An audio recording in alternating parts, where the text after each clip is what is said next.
Namun kita harus tetap ikut untuk 1 NBK dikarenakan ada nilai manajerial, sosiokultural, dan wawancara yang harus kita penuhi, teman-teman. Baiklah sobat-sobatnya, kabar gembira untuk tahun 2023 ini, maka teman-teman guru swasta ini boleh ya untuk melamar menjadi P3K guru tahun 2023 meskipun di sini ada syarat tambahan. Nah, tentunya nanti ketika kita login dari guru swasta, kita untuk yang kita bukan P1 ya, ini nanti akan terdeteksi sebagai pelamar umum. Contohnya seperti ini. Nah, pada video ini kita akan berbagi update informasi terbaru, yaitu kira-kira bagaimana sih untuk peluang guru swasta pada seleksi P3K guru tahun 2023. Dan juga di sini ada kabar baik dan juga buruk yang mungkin perlu kita antisipasi untuk kedepannya. Dan kira-kira untuk pengkategorian guru swasta yang bisa ikut seleksi itu kira-kira bagaimana? Silakan simak video ini sampai selesai. Namun sebelum kita lanjutkan, perlu saya ingatkan, bagi teman-teman yang mungkin baru saja menemukan channel ini, silakan klik tombol subscribe-nya dan aktifkan notifikasi loncengnya, sehingga nanti jika ada update video terbaru, kalian tidak akan ketinggalan informasi. Baiklah sobat-sobatnya, sebelum kita di sini berbicara lebih jauh terkait tentang peluang guru swasta pada seleksi P3K guru tahun 2023, itu nanti kira-kira bagaimana? Apakah kita bisa berpotensi untuk bisa mendapatkan informasi? Nah, tentunya di sini kita ingat kembali pernyataan dari Prof Nunuk bahwasanya untuk mengejar waktu untuk seleksi P3K 2023, di sini nanti akan kembali menggunakan yaitu Permen RB yang lama ya, yang nomor 20 tahun 2022. Dengan demikian di sini ada P1, P2 dan juga P3 teman-teman yang tetap menjadi pelamar prioritas.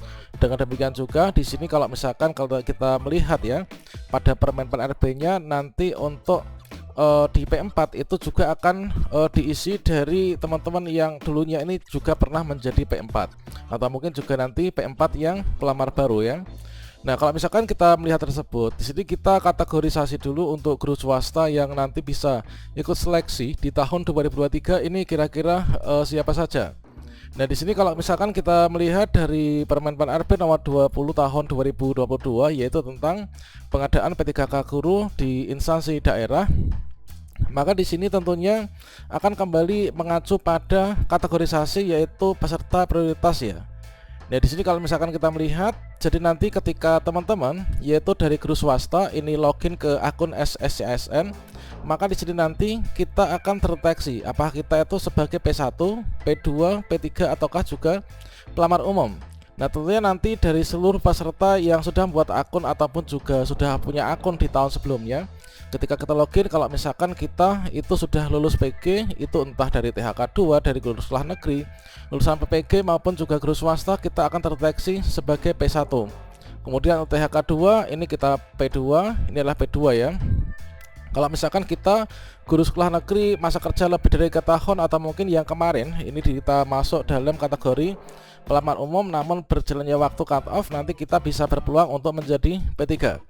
Kemudian di sini kita akan juga terdeteksi sebagai pelamar umum, tentunya inilah berdasarkan dari filtering data dapodik kita ya, dan juga rekam jejak kita pada riwayat dapodiknya. Sehingga nanti akan sistem ini menentukan prioritas kita ini berapa, ataukah kita menjadi pelamar umum. Nah, dari berdasarkan untuk Permen RB nomor 20 ini, maka nanti dari kategorisasi 4 ini kita nanti setelah lulus seleksi administrasi ya oleh Panselda, maka berikutnya di sini nanti akan juga menggunakan mekanisme seleksi yang sama, yaitu untuk P1 itu adalah nanti kita penempatan ya. Untuk prioritas 1 nanti langsung penempatan. Inilah ketika di daerah di instansi kita ini sudah membuka formasi, itu adalah di filtering dari seluruh formasi yang ada, kemudian juga formasi jabatannya, kemudian dari pelamar yang sesuai dengan loyalitas ijazahnya. Dan nanti di sini untuk P1 itu akan didahulukan, termasuk juga dengan teman-teman kemarin P1 yang pembatalan ya. Nah, di sini nanti akan dilakukan kembali yaitu penyesuaian formasi ya, yaitu Menpan RB. Nah, berikutnya dari sisa formasi nanti akan diberikan ke P2 ya. Nah, P2 nanti inilah THK 2, nanti mekanisme seleksi sama dengan P3 yaitu seleksi observasi. Namun demikian meskipun sama-sama observasi, namun di sini kita perlu ingat yaitu ada tingkatan ya, yaitu untuk pemenuhan kebutuhan didahulukan dari P2 dulu yaitu THK 2. Setelah itu nanti akan diberikan kepada yaitu untuk P3 atau guru sekolah negeri masa kerja lebih dari 3 tahun, dan sisanya ini nanti akan diberikan untuk pelamar umum ya, yang nanti akan menggunakan sistem seleksi 1 NPK. Jadi ketika kita login nanti kita tampilannya akan seperti ini. Nah misalkan inilah kita kan berbicara tentang guru swasta ya. Untuk guru swasta ketika kita login, maka nanti ketika teman-teman sudah pernah menjadi peserta seleksi tahun 2021 dan sudah lulus PG, maka di sini akan terdeteksi sebagai P1 ya. Jadi di sini status prioritas kita menjadi P1. Nah, kemudian kalau misalkan di sini teman-teman adalah guru sekolah swasta yang mungkin belum pernah lulus PG, entah itu pelamar baru atau mungkin juga pelamar yang dulunya nggak lulus passing grade, atau mungkin nanti teman-teman masa kerjanya itu berapa puluh tahun pun nanti akan terdeteksi sebagai pelamar umum ini. Ini misalkan dari salah satu SMP swasta ya. Nah, ini adalah ketika nanti kita login seperti ini jadinya. Dan berikutnya di sini untuk mekanisme seleksi ini adalah ada 3 mekanisme seleksi ya, yaitu adalah penempatan, kemudian observasi, dan juga satu NPK. Nah kemudian di sini tentunya kalau misalkan kita melihat ya, pada hal ini kita bisa mengkategorisasikan untuk guru swasta yang nanti bisa ikut seleksi. Itu adalah berarti di sini ada 2 seperti ini, yaitu yang pertama ini adalah guru swasta dengan status P1 ya, yang tanpa formasi. Artinya teman-teman guru sekolah swasta ini sudah pernah ikut seleksi P3K Guru tahun 2021 kemarin, namun dikarenakan kalah rankingan, ini teman-teman di sini nanti akan menjadi P1 kembali ya. Jadi untuk P1 kita ini tetap terdata pada database Kemdikbudristek teman-teman. Nah selanjutnya untuk yang kategori kedua ini adalah guru swasta status P4 atau pelamar umum. Artinya kita dari guru swasta entah itu pendaftar baru atau sudah pernah menjadi pendaftar sebelumnya namun kita belum lulus PG, maka nanti kita akan menjadi pelamar umum. Nah tentunya dari 2 kategori guru swasta dengan status prioritas P1 dan 4 ini adalah nanti untuk perlakuannya dan penentu kelulusannya juga akan berbeda teman-teman. Nah kira-kira bagaimanakah untuk peluang guru swasta yang P1? Nah untuk P1 itu jelas ini seperti yang telah disampaikan dalam siaran pers Kemdikbud terbaru bahwasanya untuk status prioritas P1 termasuk yang pembatalan itu nanti tetap akan diutamakan ya untuk diangkat di tahun 2023 ketika formasi dibuka di Pemda. Itu nanti bisa memungkinkan untuk menempatkan kita bukan hanya dari segi jumlah, kemudian juga di sini dari segi linearitas ijazah ya. Nah kemudian di sini kita perlu ingat ya bahwa guru swasta ini kan masuk P1 ya. Inilah kita berbicara tentang peluang yang P1 dulu. Nah untuk P1 ini kita harus ingat bahwa untuk P1 itu bukan hanya berasal dari guru swasta.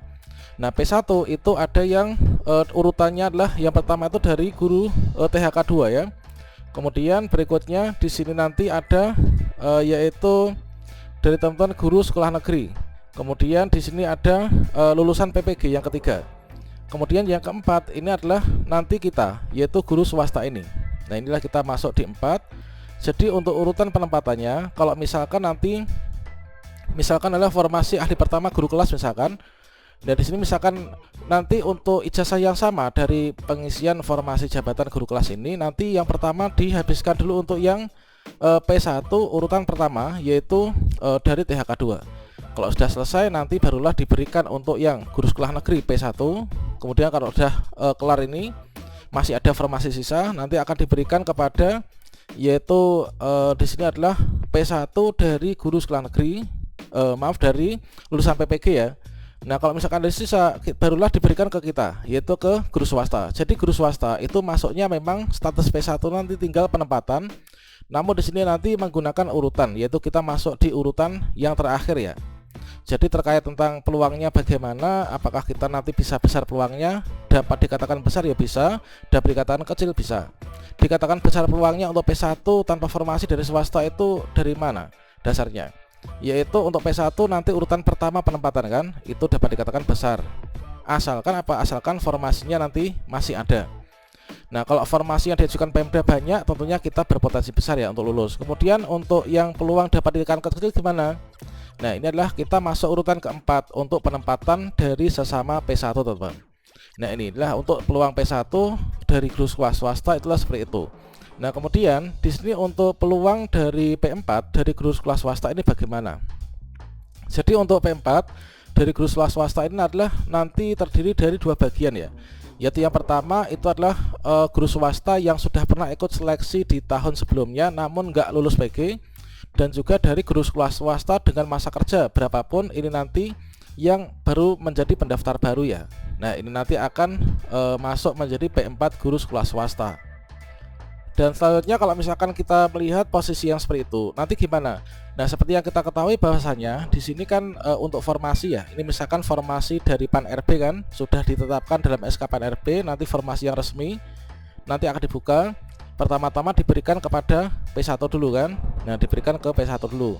Kemudian di sini posisi kita untuk P4 atau guru swasta masuk di P4 itu adalah nanti kita menunggu sisa formasi ya. Jadi kalau misalkan di sini penempatan formasi ini sudah diberikan ke P1 sudah tuntas atau mungkin sudah mentok legalitas ijazahnya, kemudian diberikan ke P2, P3, kemudian nanti barulah diberikan ke kita, yaitu yang pelamar umum dengan menggunakan cat UNBK ya. Ini adalah pelamar umum cat UNBK.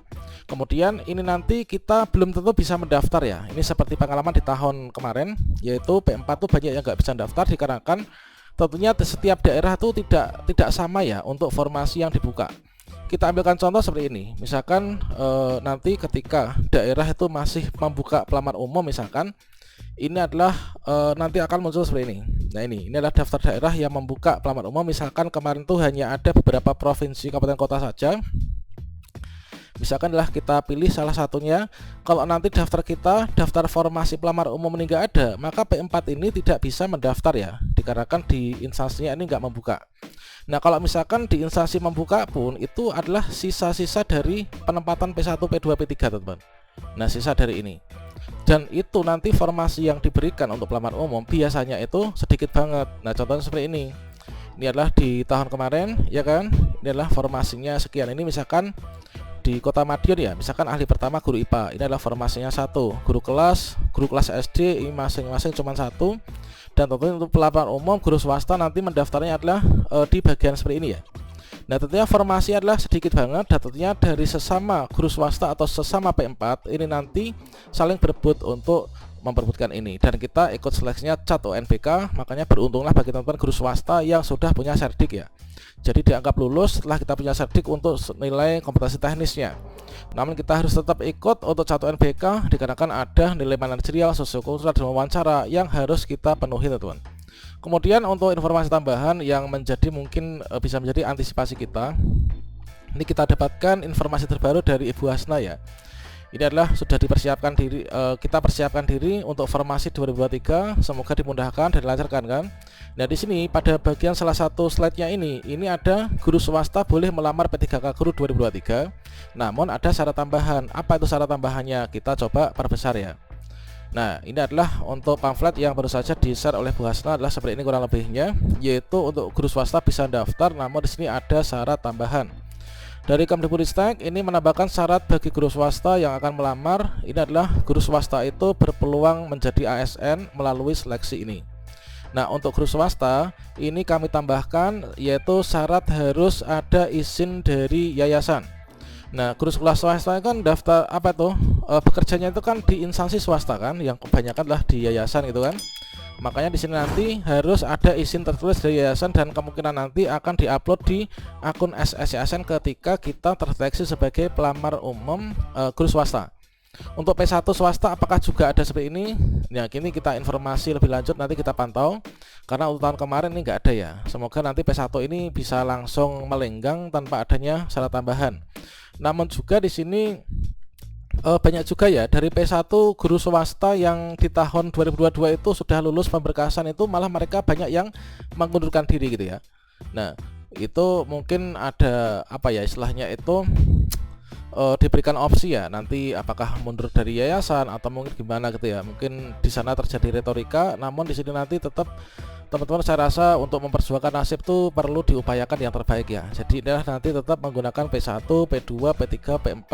Ini berarti sinyal kuat bahwa saya tetap menggunakan Permen PAN RB nomor 20 tahun 2022.